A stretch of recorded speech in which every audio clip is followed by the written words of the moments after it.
Les terribles épisodes Cévenol qui ont frappé la région en automne 2014 et 2015 ont fragilisé les berges du Gardon en traversée d'Alès. La communauté d'Alès Agglomération et la DIR Méditerranée ont donc entrepris depuis début janvier des travaux de mise en sécurité et réparation des quais, déployant plusieurs engins au bas de la RN 106 au bord du cours d'eau. Au niveau de la passerelle des Prés Rasclos, côté quai Jean Jaurès, un petit imprévu s'est invité au planning des opérations.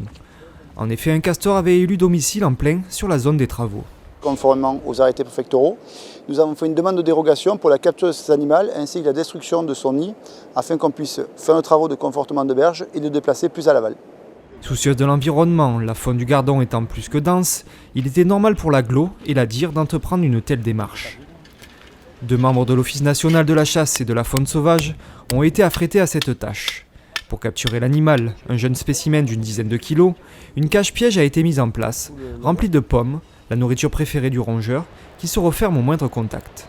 En préalable à la destruction du terrier, on a essayé de capturer l'animal. Bon, il n'était pas présent, donc on a pu attaquer la phase de destruction. Et en fait, on s'est aperçu que le castor n'était pas là, donc il devait être à proximité sur le Gardon. Cet animal possédant plusieurs habitats, les travaux d'enrochement peuvent donc se poursuivre sur cette zone sans porter préjudice à l'animal. Cette initiative environnementale entre Alès Agglomération et les services de l'État prouve bien l'attachement qui est fait au Gardon, espace naturel dans un lieu artificiel, avec une faune et une flore abondantes.